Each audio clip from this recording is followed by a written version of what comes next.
안녕하세요. 유영식 TV의 유영식입니다. 오늘은 더불어민주당 서울시장 후보 추미애와 서울시판 뉴딜이라는 제목을 가지고 방송을 하도록 하겠습니다. 먼저 자료화면 보시겠습니다. 신산업 발굴도 중요하지만 코로나19로 당장 어려워진 사람들을 돕는 것 역시 중요한 과제입니다. 이 한국형 뉴딜에 담긴 사회안전망 강화 방안은 박예원 기자가 들여다봤습니다. 일자리 안전망입니다.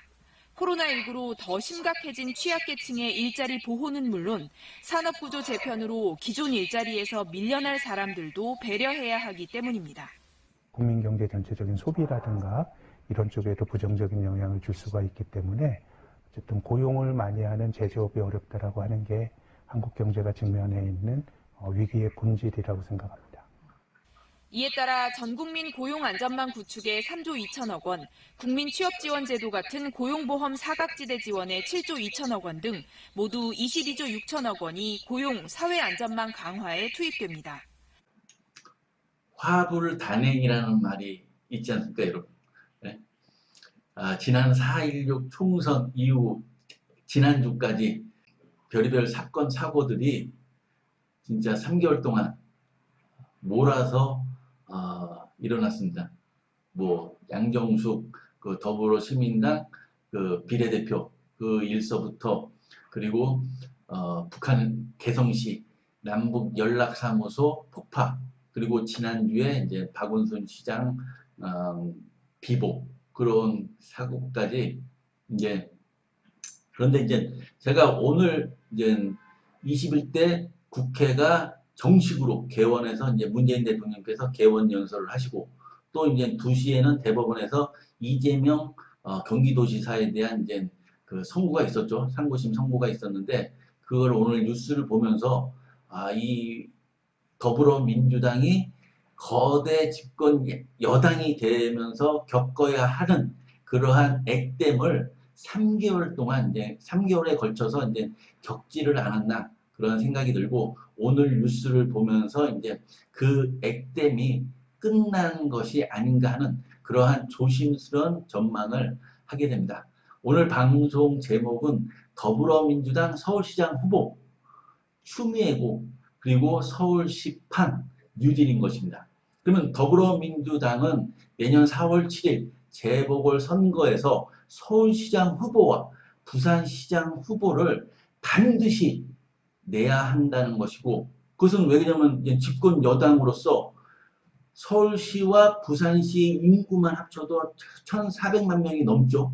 그리고 유권자만 해도 1,100만 명이 넘는 상황에서 당원 당규에 의해서 더불어민주당이 서울시장 후보와 부산시장 후보를 안 낸다는 것은 그것은 이제 말이 안 되는 것입니다. 집권 여당으로서 책임 정치를 한다고 이해찬 당대표님과 김태년 원내대표님께서 공약을 하셨고 국민들도 거기에 이제 기대감을 갖고 있다는 것입니다. 그리고 그저께죠. 문재인 대통령께서는 한국판 뉴딜이라는 대전한 패러다임 대전한 국가 시책을 직접 발표하셨지 않습니까? 그런데서 이제 서울시장과 부산시가 이 지방정부로서 이러한 국가 시책을 뒷받침해야 하는 상황에서 집권 여당에서 서울시장 후보와 부산시장 후보를 안 낸다는 것은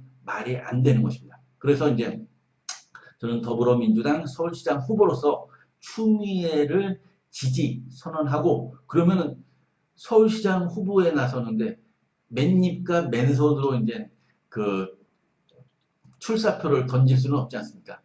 그래서 이제 서울시판 뉴딜을 공약으로 내걸음으로써 우리가 이제 내년 그 재보궐선거에서도 이제 서울시장과 부산시장을 더불어민주당에서 배출해야 한다는 것이 오늘 방송 목적인 것입니다. 자, 그러면 더불어민주당에는 서울시장으로 출마하고 싶어하는 사람들이 여러분도 이제 자천 타천으로 몇 명 있습니다. 우상호, 박주민, 박영선 장관 그리고 추미애 장관 이렇게 있는데 우상호 의원님과 이제 박주민 의원님께는 이제 애석하지만은 얼마 전에 이제 3개월 전에 총선에로 이제 현역 의원으로 이제 선출됐다는 것입니다. 그래서 이제 내년 1년도 안 돼서 그 의원직을 버리고서 서울시장 후보로 나선다는 것은 이것은 지역 주민들 그리고 국민들 그리고 이제 적합하지 않다는 것입니다. 그럼 박영선 중소벤처기업부 장관님은 왜 이제 좀 제가 생각했을 때는 어렵냐? 그렇습니다.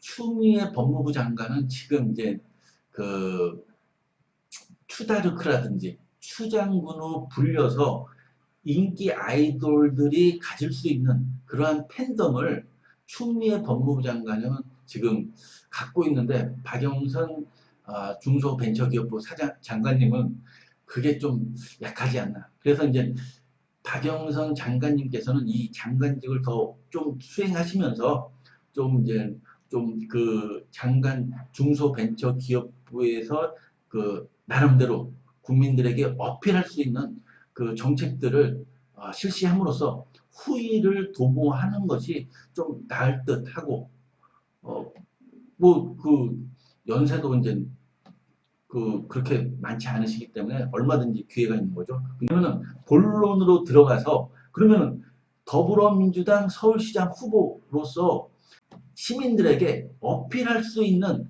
그러한 그 서울시판 뉴딜은 무엇이냐? 그렇습니다, 여러분. 그린 뉴딜과 디지털 뉴딜인 것입니다.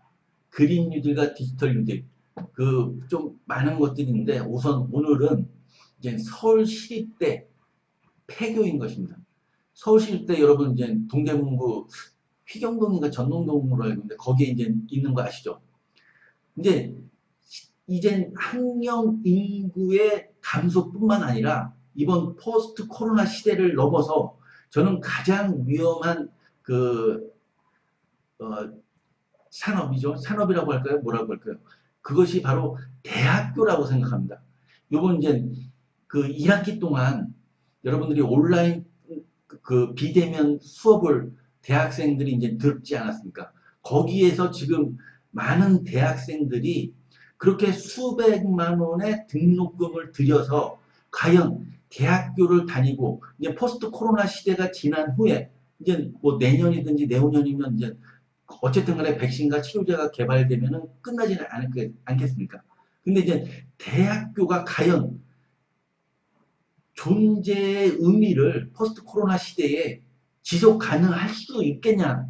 저는 거기에 대해서 상당한 의구심을 가질 수밖에 없다는 것입니다. 그래서 이제 더불어민주당 서울시장 후보는 서울시립대의 존폐 여부에 대해서 결정을 해야 되고 그 부지를 어떻게 그린 뉴딜 그 정책에 맞춰서 사용할지 서울 시민들을 위해서 뭐 그 노인들을 위한 뭐 치매 중증 치매 환자들을 위한 그런 복지시설이라든지 어르신들 그 케어하는 시설 그런 시설들도 활용하고 그 강북 지역들의 주민들을 위한 어떤 다른 목적으로 활용할 수 있는지에 대해서 고민하자는 것이 바로 그린 뉴딜인 것입니다. 그리고 디지털 뉴딜은 무엇이냐? 지금 서울시립대는 공공재적인 목적으로 설립된 학부들이 많다는 것입니다. 뭐 공공디자인이라든지 건축 그런 것이 서울시립대는 유명하죠. 그러면은 그것들을 활용해서 서울시, 경기도, 인천, 수도권 이 지방정부 장들과 업무 협약을 맺어서 수도권에 산재한 그 중소기업이라든지 그리고 가공업체, 자영업체들을 상대로 정성적 공업 센서스를 하는데 이러한 서울시립대 교수라든지 강사들 그리고 출신 학부생들을 이용을 해서 일자리도 창출하고 서울시판 디지털 뉴딜을 실시하자는 것입니다. 그래서 그 주요 예시를 들면 수도권의 산지에 있는 뿌리 산업, 그렇죠. 이제 뭐 금형이라든지 열처리, 주조, 단조, 그냥 가장 기본이 모든 인더스트리의 가장 기본이 되는 이러한 뿌리 산업의 그 수도권 내의 그 상황, 그리고 종사자 수라든지 그런 그 모든 센서스, 정량적 뿐만 아니라 정성적 센서스까지 진행을 하자는 것입니다. 근데 그것을 아무나 할 수 있는 것이 아니고 이렇게 이제 서울시립대 인적 자원을 활용을 해서 그러한 마인드와 그러한 그 산업에 대한 이해도가 있는 사람들이 투입이 됨으로써 요번 일자리 창출도 하면서 어떤 상황에 있는지 그러한 자산, 우리 이제 그 수도권 공업 자산이 아닙니까? 이것이 바로. 그러니까 그 우리가 얼마나 자산을 갖고 있는지, 어떤 기술을 갖고 있고 노하우를 갖고 있는지에 대해서 정성 평가를 함으로써 어느 정도의 곳간이 채워져 있는지를 평가하자는 것입니다. 그것이 바로 디지털 뉴딜이고 그저께 문재인 대통령께서 말씀하신 디지털 데이터 댐의 그 물이라고 할 수 있는 데이터가 될 수 있다는 것입니다. 그러한 데이터를 바탕으로 추미애 서울시장 후보께서 다음 그 공약을 준비할 수 있는 그러한 그 데이터로 활용하자는 것이 바로 서울시판 뉴딜인 것입니다. 오늘 방송 이것으로 마치겠습니다. 감사합니다.